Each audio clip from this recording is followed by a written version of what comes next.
আসসালামাইকুম।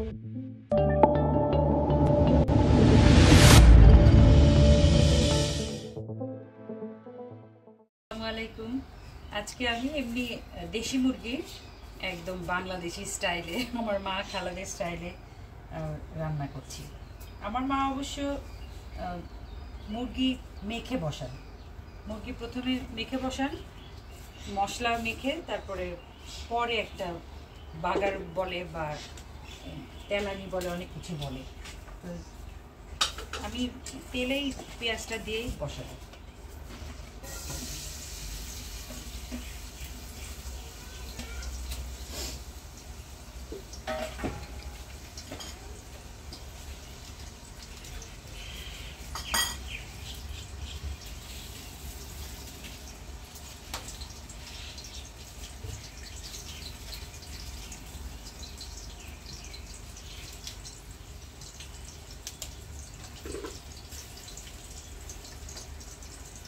ওই আগের মতোই গাছে থেকে দারচিনির পাতা তুলেছি, সেটা তেজপাতার সাথে এই তেজপাতা যেরকম সুগন্ধি, দারচিনির পাতা, এলাচের পাতা সবই একই রকম সুগন্ধি।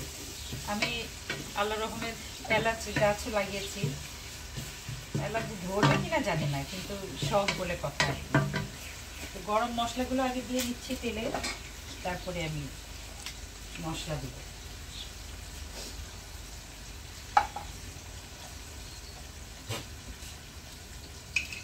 দুইটা মুরগি, সেই আন্দাজে আমি মশলা দিচ্ছি।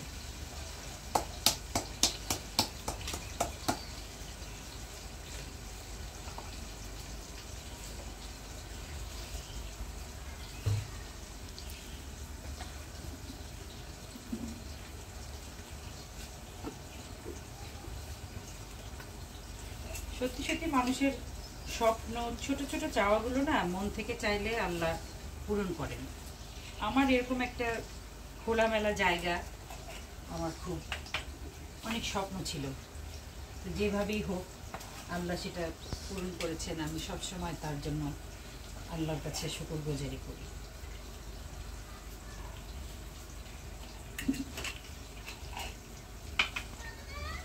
তো কালো এলাচ দিচ্ছি।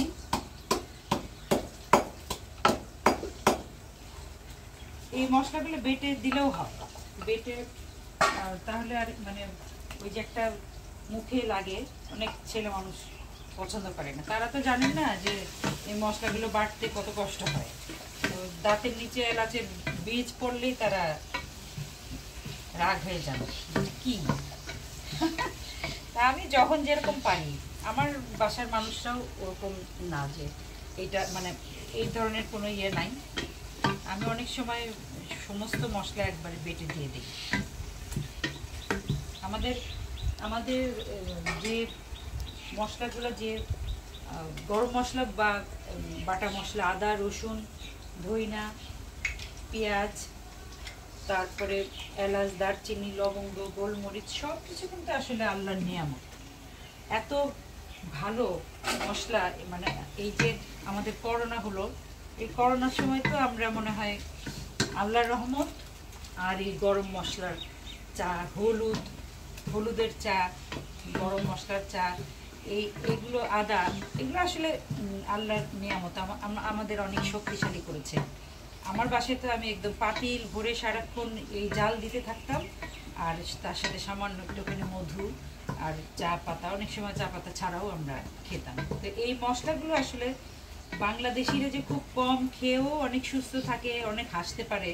এই গরম মশলা এবং মশলা যেটা যেটা আদা, রসুন, পেঁয়াজ, ধনে, এই মশলাগুলো, শুকনা মরিচ, অনেকে মনে করে শুকনা মরিচ খেলে আলসার হয়। আমি মানে এটার তীব্র প্রতিবাদ জানাই, কারণ পাকা মরিচ একটা খুব দামি একটা খাবার। লাইকোপিন আছে পাকা মরিচে। লাল যে সবজিগুলো, লাল যে ফলগুলো, সবগুলোতে লাইকোপিন, যেটা ক্যান্সার প্রতিরোধে সাহায্য করে একদম সরাসরি।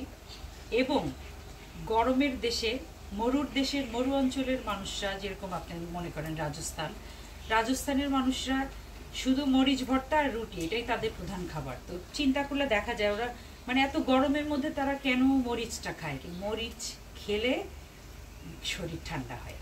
লাল মরিচ আমরা অবশ্যই যেটা এই যে পাকা মরিচটা, শুকনা মরিচ যেটা ভেজে আমরা খাই, ওটা হয়তো ক্ষতিকারক হতে পারে। আর যাদের আলসার আছে অলরেডি, তারা যদি মরিচ খায় তখন তো ডাক্তার মানাই করে দেয়।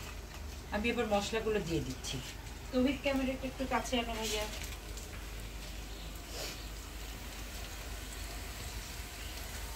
এটা ধনে গুঁড়া,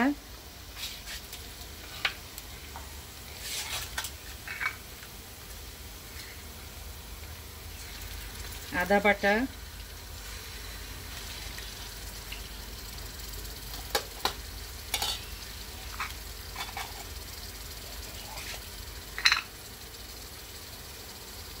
রসুন বাটা। সবসময় আমি গরুর মাংস বা মাংস জাতীয় তরকারিতে আদা বাটাটা একটু বেশি দেই, রসুন বাটাটা একটু কম দিই। আবার মাছে যেরকম আদা বাটা কোনো কোনো মাছে একদমই দিই না, আর দিলেও খুব কম, রেশিওটা এরকম হয় আর কি।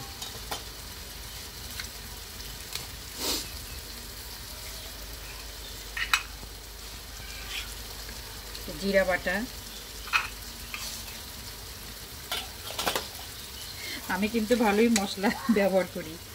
একটা হয় না যে একদম, আবার অনেক সময় মুরগি খুব পাতলা ঝোল, সেটাও করি।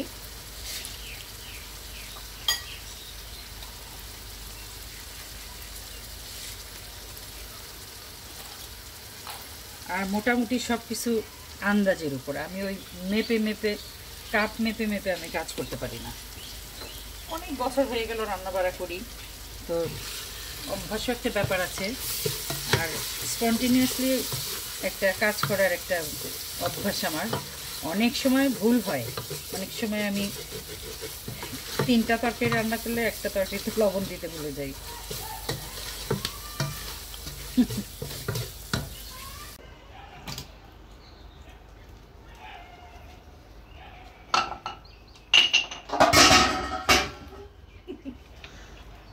করিস না।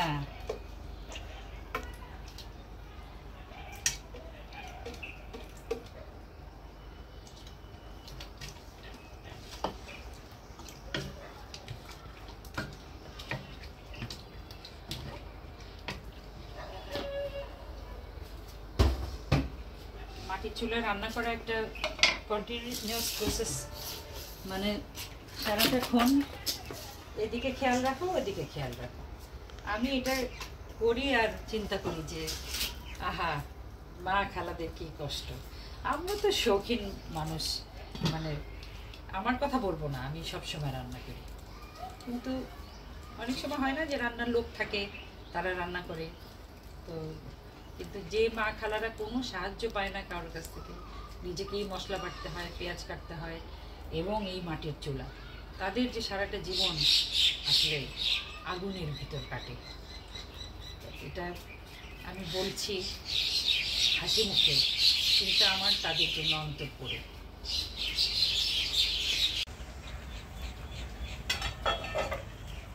এখন একটু মোটা করে পেঁয়াজ দিচ্ছি। নিজে একটা পেঁয়াজ 4 ভাগ করা।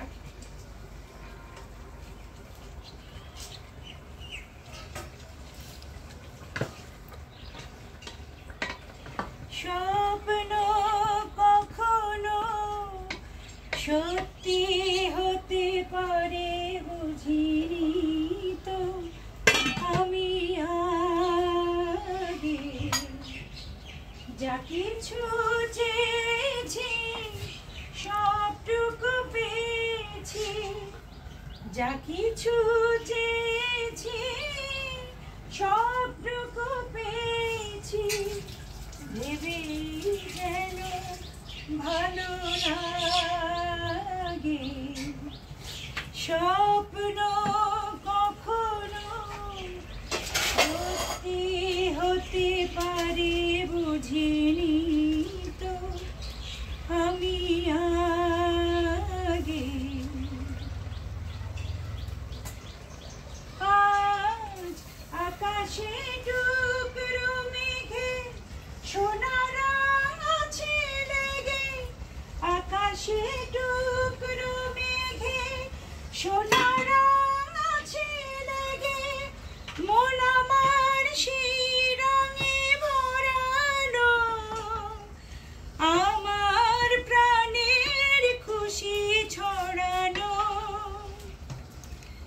মন আমার সেই রঙে ভরানো। আমার প্রাণের খুশি ছড়ানো,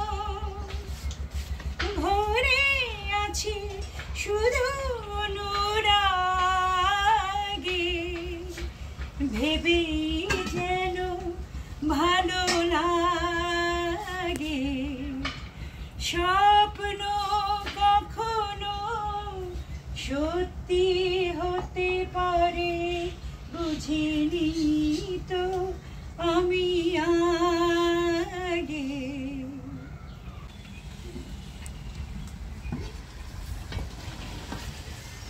মুরগির মাংস যতটুকু কষালাম, আমি একটু মশলাগুলো তেজপাতাগুলো তুলে ফেলবো, কারণ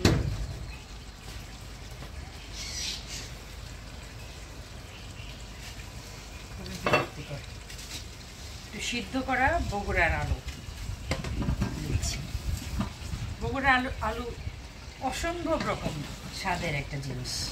এটা আসলে যে না খায়, মানে খায় বা খায় নাই কখনো, সে কখনোই এটা বুঝতে পারবে না। এটার স্বাদটা অদ্ভুত। আমি মনে করি যে বগুড়ার দই যত নাম করা,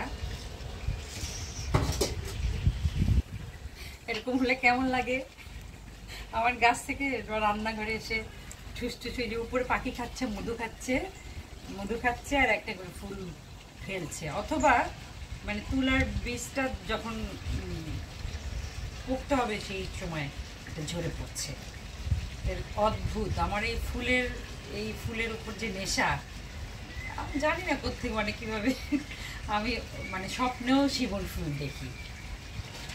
শিমুল ফুল, পলাশ ফুল। আমাদের সিরাজগঞ্জে সেতুটা পার হলেই একটা পলাশের বন, না সেতুর আগে, সেতুর ওই সাইডে না, সেতুর এই পার সিরাজগঞ্জের দিকে একটা পলাশের বন, অদ্ভুত কমলা রঙের, মনে হয় আগুন ধরেছে, অসাধারণ। শিমুলের বাগান মনে হয় সিলেটের দিকে এক জায়গায় আছে, অনেক ইচ্ছা ওই দিকে যাব। আসলে সত্যিকার অর্থে যতই সারা পৃথিবী ঘুরি, গানের উদ্দেশ্যে ঘোরা হয় আর কি, তো ওইদিকে যাওয়া হয় নাই, গেলে নিশ্চয়ই যাব। আমি এখন এই আলুটা একটু কষাবো, তারপরে একটু অল্প একটু ঝোল দিব, দিলে এটা আর বাগার টাগার দিব না, প্রথমেই কষাই বসালাম। যাই হোক, এটা খুবই সাধারণ একটা রান্না, সবার ঘরে ঘরেই হয়। এটার স্পেশাল, আমি সবসময় যে স্পেশাল রান্না করি তা তো আর না, আমি তো খুবই সাধারণ খাবার রান্না করি, এবং রান্নাও হয়তো সাধারণ মানেরই হয়, আমি জানি না। তো এটার স্পেশালিটি যেটা যদি হয় কিছু, সেটা হলো দেশি মুরগি একটা, আমার সাহেব একদম কচি কচি মুরগি, ডেকি মুরগি বলে, ডেকি মুরগি কেনেন। আর এই যে আলুটা, এই আলুটা দিয়ে একটা খুবই স্মুথ একটা ঝোল হবে, যেটা আসলে খুবই মজার।